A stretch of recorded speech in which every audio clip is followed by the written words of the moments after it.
कांटों का ताज आपके सर पर 31 अक्टूबर को रख दिया गया और आपको ये कहा गया this is an assignment, the toughest assignment of your life. कांटों के ताज हम वो मानते नहीं हैं। जरूर यहाँ कुछ चैलेंजेस है, साथ जहाँ चैलेंजेस होता है वहाँ अपॉर्चुनिटी भी होती है। 5 अगस्त 2019 तारीख ने का एक और वर्ग पलटा। जम्मू कश्मीर से 370 और 35 से दोनों धाराएं जो हैं जम्मू कश्मीर में से चली गई। उन दोनों धाराओं के चले जाने के बाद 31 अक्टूबर 2019 को केंद्र सरकार ने गुजरात कैडर के आईएएस ऑफिसर, शांत स्वभाव के, इंटेग्रिटी और ऑनेस्टी के लिए तमाम अपने दोस्तों में और अपने हलके में और अपने कैडर में मशहूर गिरीश चंद्र मुर्मू को जम्मू कश्मीर का लेफ्टिनेंट गवर्नर बनाकर भेजा। कांटों का ताज सर पर था। 8 महीने गुजर चुके हैं। कश्मीर की सड़कों पर पत्थरबाज नजर नहीं आ रहे। एनकाउंटर्स का और आतंकवादियों का जहां तक ताल्लुक है, जो सरेंडर कर रहे हैं और उनका सरेंडर एक्सेप्ट किया जा रहा है, लेकिन जो सरेंडर नहीं कर रहे वो मारे जा रहे हैं। 22 आतंकी कमांडर मारे गए हैं। उसके अलावा जम्मू कश्मीर में पहली बार 8 महीने लगातार ना किसी ने बंद की कॉल दी, ना किसी ने कर्फ्यू की कॉल दी। हुर्रियत के कैलेंडर इशू होने बंद हो गए। और उसके अलावा एक और बड़ी बात जो जम्मू कश्मीर में हुई वो ये हुआ कि हुर्रियत कॉन्फ्रेंस के प्रेस नोट जो अखबारों की जीनत बना करते थे वो अखबारों की जीनत बनना भी बंद हो गए। और अलगाववाद की पढ़ाई जो जम्मू कश्मीर में लोगों को पढ़ाई जाती थी वो सारी पढ़ाई के जितने भी स्कूल थे उन तमाम स्कूलों पर ताले लग गए। 8 महीनों में ये कुछ हो चुका है। हमारे साथ इस वक्त हैं जम्मू कश्मीर के लेफ्टिनेंट गवर्नर गिरीश चंद्र मुर्मू। आइए इन्हीं से जानते हैं कि कांटों का ताज जब सर पर इनके रख दिया गया तो जम्मू कश्मीर आने के बाद इन्हें कैसा लगा। सबसे पहले से स्वागत आपका। नमस्कार सर। सबसे पहले आपसे ये जानना चाहेंगे कि कांटों का ताज आपके सर पर 31 अक्टूबर को रख दिया गया और आपको ये कहा गया this is an assignment, the toughest assignment of your life. क्या आपको लगता है कि सबसे मुश्किल असाइनमेंट है ये? देखिए, मैं आपने जो बताया कांटों के ताज हम वो मानते नहीं हैं। ज़रूर यहाँ कुछ चैलेंजेस है, साथ जहाँ चैलेंजेस होता है वहाँ अपॉर्चुनिटी भी होती है। यहाँ के लोग बहुत मेहनती हैं, इंटेलिजेंट हैं और ज़्यादातर लोग पीस लविंग हैं। हमने देखा यहाँ जो कुदरती संपत्ति इधर है, जिस प्रकार का रिसोर्सेस है, यहाँ काफ़ी संभावनाएं यहाँ पड़ा है और इसको अगर चैनलाइज किया जाए यहाँ बहुत कुछ हो सकता है। इस प्रदेश का प्रगति के लिए, युवकों के लिए सब कुछ इधर है। तो ये हमने एक अपॉर्चुनिटी देखा और चैलेंजेस के अलावा ये अपॉर्चुनिटी में ज़्यादा देखा। इसीलिए मुझे लगता है कि ये एक बहुत बढ़िया मौका मिला हमें यहाँ काम करने के लिए और लोगों को जो एक्सपेक्टेशन है उसमें खरा उतरने के लिए हर प्रयास हम करेंगे। लेफ्टिनेंट गवर्नर साहब, ना बंद ना हड़ताल की कोई कॉल, और वो दिन जिन दिनों में मामूल था कि हड़ताल की कॉल दी जाती थी, अलगाववादी नेताओं की जो करेंसी यहाँ पे चलती थी वो तमाम चीज़ें ऐसा लगता है लुप्त हो गई हैं। तो आपसे जानना चाहूँगा ये लुप्त कैसे हो गई ये तमाम चीज़ें? आखिरकार 8 महीनों में ऐसा हुआ क्या है? मैं कहना चाहूँगा भारत सरकार ये हकीकत जानते थे कि यहाँ लोग ज़्यादातर शांति प्रिय है, वो देशभक्त हैं और यहाँ इन्होंने मेन स्ट्रीम में जोड़ने के लिए आतुर हैं और यहाँ इनको इसी तरह का मौका और सहयोग मिले तो ये भी किसी से कम नहीं है। तो इसी के कारण यहाँ लोगों को मन में जो था 370 हटने के बाद इन्होंने समझ लिया है कि अब हमारे लिए अपॉर्चुनिटी है। तो इस प्रकार का आह्वान में मिसलीडिंग जिस प्रकार का प्रोपागेंडा चल रहा था, लोग अभी उसमें ज़्यादा नज़र नहीं दे रहे हैं और इसी कारण से हमें लग रहा है कि ये शांति है और शांति रहेगी। अलगाववादियों के एक बड़े नेता, पाकिस्तान को जिनका सहारा है और पाकिस्तान जिनके ऊपर बड़ा रिलाई करता था, उन्होंने इस्तीफ़ा दे दिया। लेफ्टिनेंट गवर्नर साहब, उसके बारे में कुछ कहना चाहेंगे? देखिए, ये तो उनका अंदरूनी मामला है, क्या उनका पॉलिटिक्स चल रहा है ये तो अभी नहीं बता सकते हैं, लेकिन एक चीज़ हम बताना चाहेंगे कि लोग शांतिप्रिय है, वो समझ गए हैं कि जिस तरह का 370 के आड़ पे लोगों को गुमराह किया गया था, ऐसे कुछ नहीं। 370 हटने के बावजूद यहाँ बहुत कुछ हो सकता है, इस तरह किसी तरह का इंजस्टिस यहाँ होने वाला नहीं है, इनको यह समझ में आया है। यूथ को भी एक्सपेक्टेशन है, इसीलिए हमने जैसे बताया अभी मिलिटेंसी में फ्रेश रिक्रूट लगभग 50% कम हो चुका है। खुद लोग इसमें जोड़ना नहीं चाहते हैं। जब यहाँ लोग जोड़ना नहीं चाहते तो सीमा पार के लोग यहाँ किस तरह इन लोगों को भड़का नहीं सकते हैं। जो सीमा बाहर से लोगों को भेज रहे थे पहले, इनको भी हमारा आर्म फोर्सेस और सारे तमाम फोर्सेस ने मिल के इनको भी अच्छा सबक सिखा रहे हैं। तो इसीलिए ये अभी अच्छा माहौल है और आगे चल के और माहौल अच्छा होगा, मैं ये मानता हूँ।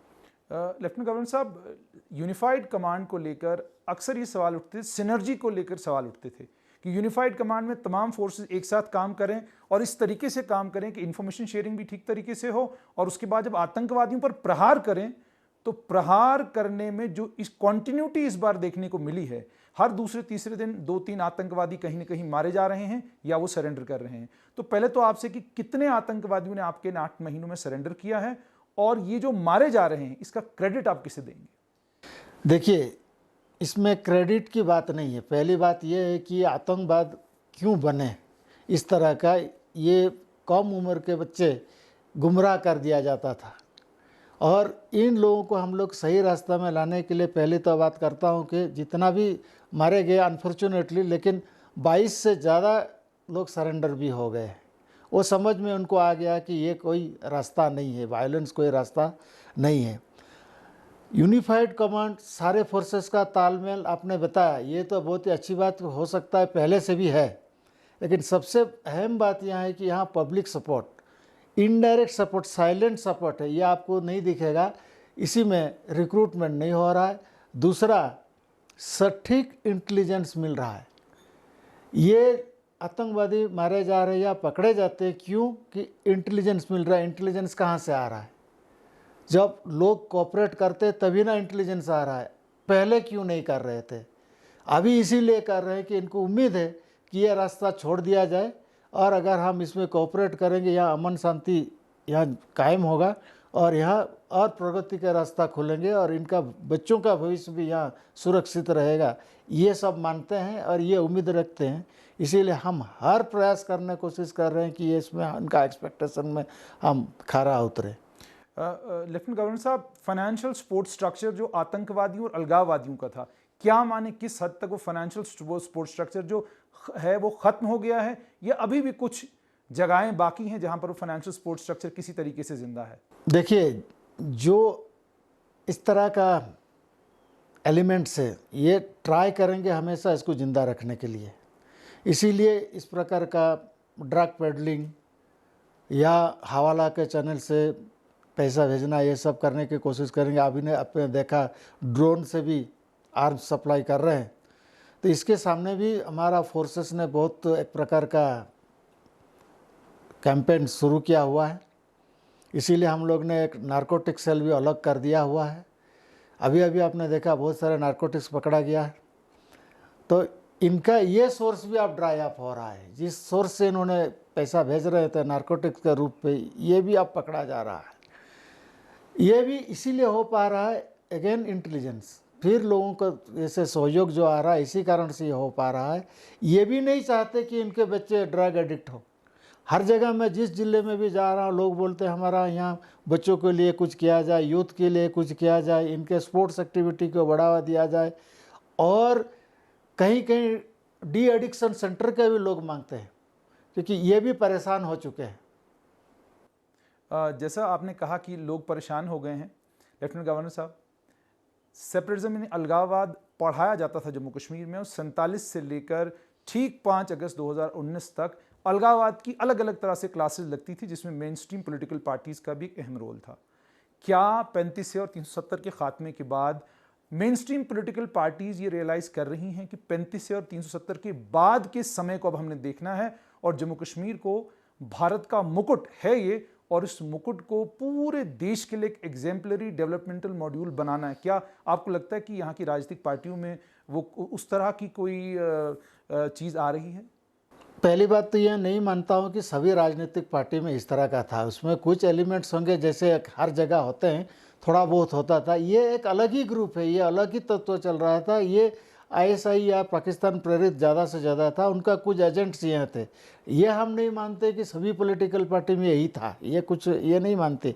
ये भी चाहते थे, लेकिन पॉपुलर सेंटीमेंट ऐसे बना दिया जा रहा था कि उसी बहकाव में ये भी जा रहे थे कुछ हद तक। सभी नहीं थे इसमें भी, अभी अगेन मैं आई रिपीट कि इसमें इस तरह नहीं था, लेकिन माहौल कुछ ऐसे था उस ज़माने में, कुछ दौर ऐसे चला, तो जितना हो सकता था विकास उसमें थोड़ा कमी रह गई है। बहुत कुछ हुआ है, ऐसे नहीं कि हुआ नहीं, लेकिन और कुछ बहुत ज़्यादा भी हो सकता था, ताकि और अच्छा विकास होने से लोगों को अपॉर्चुनिटी मिलता है यहाँ, और ज़्यादा से ज़्यादा यूथ एंगेजमेंट हो सकता था। तो मैं तो आशा रखता हूँ कि सभी इसी का, जम्मू कश्मीर का रिकन्स्ट्रक्शन तो नहीं बोलूँगा, इसको और बेहतर बनाने के लिए योगदान करेंगे, कंस्ट्रक्टिव पार्टिसिपेशन करेंगे। और ये हम उम्मीद रखते हैं, सभी का काबिलियत है, सभी लीडरों में ये ताकत है, और वो भी वही करेंगे, क्योंकि जनता वही चाहती है। अभी वही इनका एक्सपेक्टेशन वही है। लेफ्टिनेंट गवर्नर साहब, आप जम्मू कश्मीर में आए हैं, 8 महीने से आप सभी चीज़ों को देख रहे हैं। क्या दुख होता है आपको ये देखकर कि एक बेहतरीन इंटरनेशनल स्टैंडर्ड का मेडिकल कॉलेज या एक इंटरनेशनल स्टैंडर्ड की यूनिवर्सिटी या ऐसा कोई एग्जाम्पलरी इंस्टीट्यूशन जम्मू कश्मीर में पिछले 69 साल में नहीं बन सका, और हम सुबह शाम रट लगाते रहे कि 370 और स्पेशल स्टेटस होने के बावजूद? क्या आपको दुख नहीं होता कि आप आए और आपने देखा कि इंस्टीट्यूशंस हैं, लोग मौजूद हैं, लेकिन उस स्तर के इंस्टीट्यूशंस नहीं हैं? अभी NIRF के जी कि जो इंस्टीट्यूशन है अभी उनका परफॉर्मेंस बहुत अच्छा है, बहुत सारे अभी नेशनल एक्रेडिटेशन में आ गया है। उनका जो 1 से 200 का या 1 से 50 के अंदर भी आ चुके हैं यूनिवर्सिटी, बहुत अच्छा कर रहे हैं। इसके अलावा नेशनल लेवल का इंस्टीट्यूट भी यहाँ आ रहा है, आपको मालूम होगा, IITs, IIM, AIIMS, IIT Jammu और IIM तो ऑलरेडी फंक्शनल है, उसका कैंपस भी बन ही रहा है। इस तरह एम्स का संभा में और यहाँ अवंतीपुरा में ये भी ऑलरेडी टेंडर हो चुका है, ये भी काम चालू हो रहा है।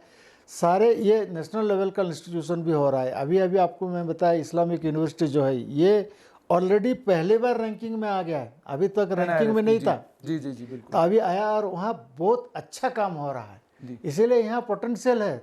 इन लोगों को सही फ्रीडम और एटमॉस्फेयर मिले, वो अपने आप में ताकतवर है। यूनिवर्सिटीज़ और बच्चे इसको कहाँ से कहाँ पहुँचा देंगे, तो ये डेफिनेटली। क्या लेफ्टिनेंट गवर्नर साहब मानेंगे 5 अगस्त के बाद वो आज़ादी और वो जो जिस तरह की आज़ादी की वो डिमांड करते थे वो उन्हें मिली है, और आने वाले समय में और ज़्यादा आज़ादी और ज़्यादा इंडिपेंडेंस इन तमाम इंस्टीट्यूशंस को मिलेगी, और ये भारत के लिए इंटरनेशनल लेवल पर जाने जाएंगे? देखिए, यह अलगाववादी का आज़ादी का परिभाषा अलग है। हम तो 1947 से बोल रहे हैं आज़ादी हैं, सब आज़ाद देश के आज़ाद नागरिक हैं जी। तो ये आज़ाद देश का आज़ाद नागरिक के लिए वही सुविधा होना चाहिए, वही हो रहा है, वही होना चाहिए। आगे भी चल के इनको हर संभव अपॉर्चुनिटी मिलना चाहिए। तो इसीलिए हम तो यही मानते हैं कि ये शुरू से आज़ाद है। ये जो इनको एक्चुअली आज़ाद से इनको गुलामी तरफ ले जा रहे थे, जो जिसका मैं तो आतंकवाद तो गुलामी मानता हूँ, उसमें एक प्रकार का चल रहा है। आज़ाद तो सभी है। लेफ्टिनेंट गवर्नर साहब, कोविड-19 की बात करेंगे। प्रदेश भी और यूनियन टेरिटरी भी हमें कह रही हैं, जम्मू कश्मीर को, कि आपके यहाँ का प्रोटोकॉल सबसे सख्त है। टेस्टिंग में पूरे देश में हम नंबर 1 थे, आज हम दूसरे तीसरे पायदान पर हैं। उसके अलावा अगर जम्मू की बात करें तो नंबर ऑफ़ केसेस बहुत कम हैं। कश्मीर में भी जो आपके रिलेटिवली अगर देखा जाए जितनी आबादी है, केसेस कम हैं। पहले तो ये जानना चाहूँगा कि आपने कौन सा, क्योंकि हर एक मॉडल की बात हो रही है, दिल्ली मॉडल, फला मॉडल, जम्मू कश्मीर का कौन सा ऐसा मॉडल था जिस मॉडल के चलते इस समय कोविड ज़रूर है, लेकिन हमने आहिस्ता आहिस्ता तमाम एक्टिविटीज़ भी स्टार्ट करी हैं और टेस्टिंग भी ज़्यादा हो रही है और केसेस का नंबर भी अभी कम है?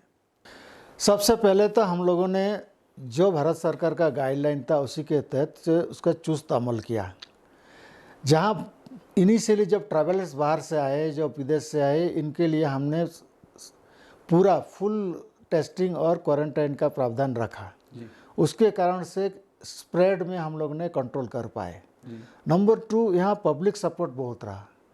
लोगों ने बहुत डिसिप्लिन से इसको पालन किया, हर जगह किया, हर धार्मिक संप्रदाय के लोगों को हम लोगों ने अपील किया और इन्होंने अपना मान रखते हुए सभी लोगों को इसके बारे में बार बार जो उपदेश या इनका हिदायत दिया, उसी में ये सारे चीज़ अच्छा से हो पाया। इसके अलावा इसी दरमियान में हम लोग ने अपना इंफ्रास्ट्रक्चर भी डेवलप किया, इक्विपमेंट जो लाना था ये सारे चीज़ का भी हमने ऑगमेंट किया। साथ ही साथ हमने लोगों ने बाकी जगह में जो क्वारंटाइन फैसिलिटी के लिए रखा था, हमने अलग अलग टाइप का क्वारंटाइन भी लाया। इंटरनेशनल ट्रैवलर्स के लिए होटल तक हम लोग ने रखा, ताकि उन लोगों के लिए अगर पेड क्वारंटाइन भी हम लोग ने बोला, तो ये पेड क्वारंटाइन में अच्छा सुविधा वाला में भी लोगों को हमने रखने चालू कर दिया। इनिशियल डेज में इमीडिएटली जो डाउन ट्रोडन एरिया में से जो लेबरर्स थे या कमज़ोर वर्ग के लोग थे, उनको भी आइसोलेट किए, उन्हें भी राशन पानी देने के लिए किया, और साथ साथ में लेबरर्स को हम लोगों ने कैंप वगैरह में रख के उनका देखभाल किया। इसके कारण से उनको इस सब संक्रमण से थोड़ा आइसोलेट कर लिया। और जो मार्केज में जो पार्टिसिपेट किए थे उनको भी हम लोग ने आइडेंटिफाई किया और उनका भी टेस्टिंग किया, तो उनमें से जो स्प्रेड होना था उसका भी हम लोग ने मिनिमाइज कर लिया था। इसी तरह का कार्यवाही करने से और डेडिकेटेड जो स्टाफ काम करता है हमारा कोरोना वॉरियर्स जो हैं, उनके कारण से ये सारे चीज़ संभव हो पाया है। और अभी भी यहाँ लोग को आह्वान देने से तुरंत इसका पालन करते हैं। हम लोग ने भी थोड़ा रिलैक्सेशन किया था, तो अभी भी फिर से थोड़ा सा पब्लिक प्लेसेस में थोड़ा सा रेस्ट्रिक्शन रखने के लिए विचार किया है कि ताकि सोशल डिस्टेंसिंग मेंटेन हो, और हॉटस्पॉट वगैरह में थोड़ा सा पेरीफेरी कंट्रोल हो जाए तो मेरे को नहीं लगता है कि ये हम कंट्रोल नहीं कर पाएंगे। लगता है कि हम इनका ज़रूर काबू में लाएंगे, धीरे धीरे ये हम। लेफ्टिनेंट गवर्नर साहब, आप इतनी कोशिशें कर रहे हैं, इसके बावजूद एक सिलेक्टेड कुछ लोग हैं जो लगातार ये कह रहे हैं जी वेंटिलेटर्स नहीं है, हमारे पास बेड्स नहीं है, हालात बहुत ख़राब हो जाएंगे तो फिर हम क्या करेंगे। और एक और वर्ग है जो फेसबुक के ऊपर कुछ वीडियोस वायरल कर रहा है जी कि बहुत सारे लेबरर जी कोविड-19 जो है इसके बीच में इतने सारे लेबरर जो हैं वो जम्मू कश्मीर घाटी कैसे आ रहे हैं। तो जानना चाहूँगा आखिरकार ये जो जितना भी लेबरर यहाँ आ रहा है ये ठंडी खुई जम्मू में क्वारंटाइन सेंटर्स में रहा है, उससे पहले कठुआ में ये लोग क्वारंटाइन थे, सैम्पलिंग हुई, इनके टेस्ट हुए, उसके बाद जाकर इनको यहाँ भेजा गया। तो आपसे ये जानना चाहूँगा कि ये जो प्रोपेगेंडा हो रहा है, क्या ये आपको कभी डिमोरलाइज करता है या आपको लगता है कि मतलब हम जितना काम कर रहे हैं लोगों के पास नहीं जा रहा और अगर एक छोटी सी गलती होती है उसका बवाल बन जाता है यहाँ पर? हमने एक एक जिला का कोरोना का अभी जो संक्रमण है उसका हमने एनालिसिस किया हुआ है। आप ट्रैवल रिलेटेड और कॉन्टैक्ट रिलेटेड जो संक्रमण हो रहा है वो परसेंटेज बहुत कम हो गया है। अभी ये कम्युनिटी के अंदर में एक दूसरे से हो रहा है, इसीलिए जो बाहर से आ रहे हैं इनके कारण से हो रहा है, ये गलत प्रचार है। इनको जो हम बाहर से आ रहे थे, इवन हमने जो लेबरर्स बाहर से लाए, ऑलमोस्ट 1 लाख लेबरर्स और स्टूडेंट्स को मिला के ट्रेन के माध्यम से यहाँ लाए, और वो सभी को हमने टेस्ट किया, और टेस्ट करने के बाद उनको रेस्पेक्टिव डिस्ट्रिक्ट में भेजा, वहाँ क्वारंटाइन में रखा, वहाँ उसके बाद अपना अपना घर में गए। बाकी जगह में लोगों को होम क्वारंटाइन में भेजते हैं, हम उनको क्वारंटाइन में ही रखे, इसीलिए ये कंट्रोल हो पाया। जो लेबरर्स अभी काम कर, ये बहुत पहले से एग्रीकल्चरल एक्टिविटीज़ हमारा पहले से चल रही थी। इसके अलावा हमारा रोड कंस्ट्रक्शन वगैरह हम मई महीने से ही चालू किए थे, क्योंकि हमारा लेबरर यहीं थे, जो बिहार से या यूपी से भाइयों हैं, ये हमारा यहीं क्वारंटाइन सेंटर में थे। कुछ अपना वतन गए फैमिली को देखने के लिए, कुछ यहीं रह गए, वही काम कर रहे थे। लेफ्टिनेंट गवर्नर साहब, ये जो अभी भी जो आ रहे हैं ना, वो भी हम बोलने चाहेंगे कि इनको भी उसी तरह रेगुलेट करके लिया जा रहा है। तो इसीलिए ये एक, मैं कहना चाहूँगा कि इस तरह का गलत प्रचार में कोई ना पड़े। ये इसी के कारण से कुछ होने वाला नहीं है, क्योंकि ये सब आइडेंटिफाइड है। गवर्नर साहब, ये तो कोविड की बात थी। कोविड के चलते ये जो लोग आपने चुने, चाहे जम्मू में टीमें थी, कश्मीर में टीमें थी, ये लोग कहाँ से आपने चुने? डिप्टी कमिश्नर्स हैं आपका डोडा और आपका कश्मीर, अभी तक डोडा और किश्तवाड़ आपका अभी तक ग्रीन है, और वहाँ पर भी कुछ एग्जाम्पलरी काम हुए, जम्मू में बहुत सारे एग्जाम्पलरी काम हुए, कठुआ सांबा में हुए। ये टीम आपने कैसे चुनी कि टफ, मतलब हम जर्नलिस्टों को भी कई बार ये महसूस होता था यार ये ज़रा ज़्यादा टफ हो रहा है। तो आपसे जानना चाहूँगा टीम कहाँ से चुनी जिस टीम ने ये इंश्योर किया कि ऐसा कम्युनिटी स्प्रेड ना हो जैसा महाराष्ट्र में हो रहा है या जैसा अन्य किसी प्रदेश में हुआ है? देखिए, मैंने ये कहना चाहूँगा कि हमारा जो टीम है या किसी भी सिविल एडमिनिस्ट्रेशन या पुलिस एडमिनिस्ट्रेशन में या मेडिकल फ्रेटर्निटी में, इनमें बहुत क्या कहें टैलेंट है और इनका डेडिकेशन भी है। इनको राइट टाइम में राइट जगह में लगाने से ये अच्छा काम किए हैं। इनफैक्ट ये सारा ने इतना अच्छा काम किया है, ये इसके लिए हम कुछ भी बोले बहुत कम पड़ेगा, क्योंकि इनका खुद में इतना रिसोर्सेस था, खुद में इतना कन्विक्शन भी था कि ये डेडिकेटेडली इसीलिए काम किए। आदमी को ज़बरदस्ती किसी से काम नहीं करा सकते अगर अंदर से कन्विक्शन ना हो। ये भी चाहते थे कि यहाँ जान माल का सुरक्षा हो, जान है तो जहान है, प्राइम मिनिस्टर ने बोला था। इसीलिए पहले हमने जान के ऊपर में सभी को इसमें ध्यान केंद्रित किया गया था। मेरे को लगता है हमारा सभी टीम ने बहुत अच्छा काम किया है। समय बहुत थोड़ा है गवर्नर साहब, बिल्कुल आखिर में आपसे जानना चाहूँगा, 1.25 लाख के करीब डेली वेजेस, कैजुअल लेबरर्स और बाकी तमाम लोग हैं। Jammu Kashmir public service commission आपने फंक्शनल कर दिया है, एसएसआर भी आपका काम कर रहा है, डोमिसाइल जो है वो इशू होने स्टार्ट हुए हैं और जिस पेस पर इशू हो रहे हैं किसी ने तवक्का नहीं की थी कि इस पेस पर इशू होंगे।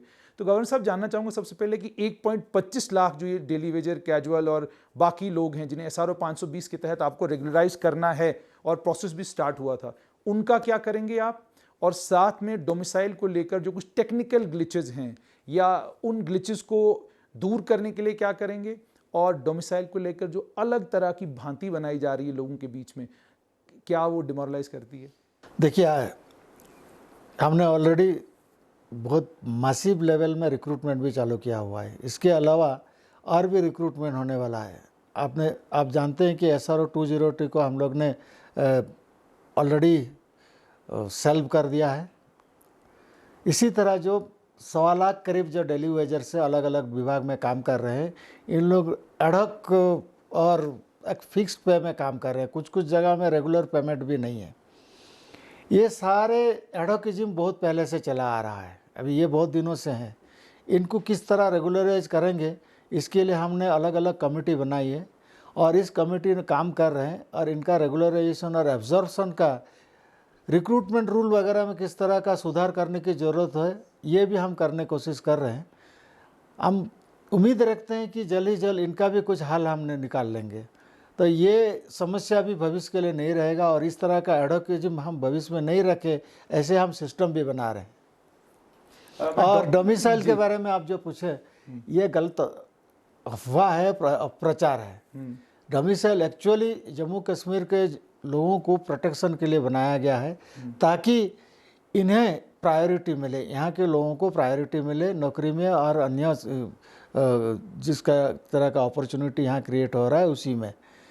सिर्फ इतना इसमें डिफरेंस है, जो वंचित थे अभी तक, खास करके पिछड़े वर्ग, कमज़ोर वर्ग, जो डिस्प्लेस पर्सन्स थे, वाल्मीकि भाई थे, कुछ गुरखा भाई थे, बहुत बरसों से यहाँ हैं लेकिन उनको इक्वल जस्टिस नहीं था, उन्हीं को हमने एक जस्टिस दिलवाया है। इसके अलावा इसमें कोई कुछ ऐसा नहीं है। और डोमिसाइल सर्टिफिकेट हमने बताया कि जिनका PRC था ऑलमोस्ट ऑटोमेटिक है, डीम्ड, खाली हम लोग रिप्लेस कर रहे हैं क्योंकि अब PRC रहा नहीं। जब 370 हट जाने के बाद इस तरह का जो कानून ये अब नहीं रहा अमल में, तो आप यहाँ के लोगों को प्रेफरेंस देना है तो इस तरह का कुछ प्रावधान करने की ज़रूरत थी। इसीलिए जिनका PRC है ये डीम्ड डोमिसाइल है, खाली हम उसका सर्टिफिकेट ऑनलाइन रिप्लेस कर रहे हैं या फिजिकली दे भी ऑनलाइन हम उनको रिप्लेस कर दे रहे हैं। इसमें कोई प्रॉब्लम नहीं है। सिर्फ ये कुछ वर्ग जिन्होंने वंचित थे उनके लिए ये हुआ, ये खाली अफवाह है और लोगों को गुमराह कर रहे हैं। इसमें किसी का कोई नुकसान नहीं है, ना यहाँ कोई कुछ इस तरह होने वाला है। बिल्कुल आखिर में गवर्नर साहब, लेफ्टिनेंट गवर्नर साहब, 31 के करीब अभी भी ऐसे कानून हैं जिनको जम्मू कश्मीर में लागू होना है और 31 अक्टूबर जो हमारा अपॉइंटेड डे है उसमें 2-3 महीने हैं। तो क्या गवर्नर साहब जो म्यूनसिपैलिटी को लेकर कुछ इंपॉर्टेंट संशोधन है, पंचायत को लेकर कुछ संशोधन है, लैंड लॉ है, कब तक हम ये उम्मीद रखें कि ये तमाम जो बाकी बची हुई प्रक्रिया है ये भी मुकम्मल हो जाएगी? देखिए, ये सारे जो अमेंडमेंट या एडाप्टेशन करना था, ये सारा हम बना के भारत सरकार के समक्ष हमने सबमिट कर चुके हैं और वहाँ भी ये सारे एग्जामिनेशन हो चुका है। अभी अप्रोप्रिएट टाइम में ये सारे चीज़ का वहाँ से मंजूरी मिलने की उम्मीद है और ये सारे लॉ यहाँ का लोगों के लिए बहुत बेनिफिशियल रहेगा। खास करके जो पंचायत राज सिस्टम है या लोकल बॉडीज़ है, अर्बन लोकल बॉडीज़, उनके लिए तो बहुत ही अच्छा रहेगा। और ज़मीनी के तौर में भी लोगों के जो शंका है कि ये सब बाहरी लोग आ जाएंगे और ज़मीन ले जाएंगे, ऐसे कुछ होने वाला नहीं। सारे लॉ जो है ना उसी को अडॉप्ट कर रहे जो पहले से ही था। यहाँ के ज़मीन कोई ना बाहरी लोग ऐसे ही ले जाएं, ये सारे खेती की ज़मीन इनके हाथ में ही रहने वाला है। इस तरह प्रावधान पहले से ही था, उसी को खाली अडॉप्ट करना है क्योंकि अब नया जब आ रहा है कानून को हम थोड़ा स्ट्रीमलाइन किए। अभी बहुत सारे यहाँ इसके कानून था, इस कानून को हमने थोड़ा सा कंसोलिडेट किया हुआ है, इतना ही फर्क है और कुछ नहीं है। गवर्नर साहब बहुत बहुत शुक्रिया, आपने बहुत वक्त दिया, लेकिन आखिर में आपसे ज़रूर इतनी बात जानना चाहूँगा, रिलैक्स करते हैं जम्मू कश्मीर में भी शंकराचार्य के जाने का कभी मौका मिलता है? परसों आपको देखा कि बाबा बर्फानी के दर्शन कर रहे थे, पूजा करने का मौका आपको वहाँ मिला। वैष्णो देवी अभी बंद है, वहाँ भी आप उम्मीद है कि दर्शन करने जाएंगे, तो मौका मिलता है रिलैक्स करने का इस पूरी भागदौड़ के बीच में? देखिए, हम जैसे हम बोलना चाहते हैं कि हमें ये सारे जो काम है अपॉर्चुनिटी, इसी को हम मानते हैं कि ये मेरा ये लिए रिलैक्सेशन है। बाकी तो यहाँ की वादियाँ हैं, यहाँ का खूबसूरती, यहाँ का धरोहर है, ये तो अपने आप में एक बहुत फेमस है और अद्वितीय है। ये सारे चीज़ तो देखने लायक है, जहाँ जहाँ मौका मिल रहा है हम देख रहे हैं और हम वहाँ जाके हम अपने माथा टेक के भी आते हैं।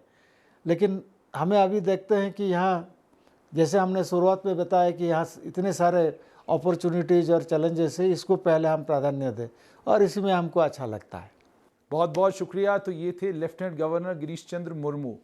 काम काम और काम, यानी काम के साथ मुझे प्रेम है और इस चीज़ को सुनिश्चित करना है कि जम्मू कश्मीर 5 अगस्त के बाद जो सपना भारत सरकार ने, प्रधानमंत्री नरेंद्र मोदी ने देखा है जम्मू कश्मीर के लिए, उस सपने को साकार करना है और जम्मू कश्मीर को भारत का वही मुकुट बनाना है जो 1999 से पहले था। दीजिए इजाज़त, आदाब।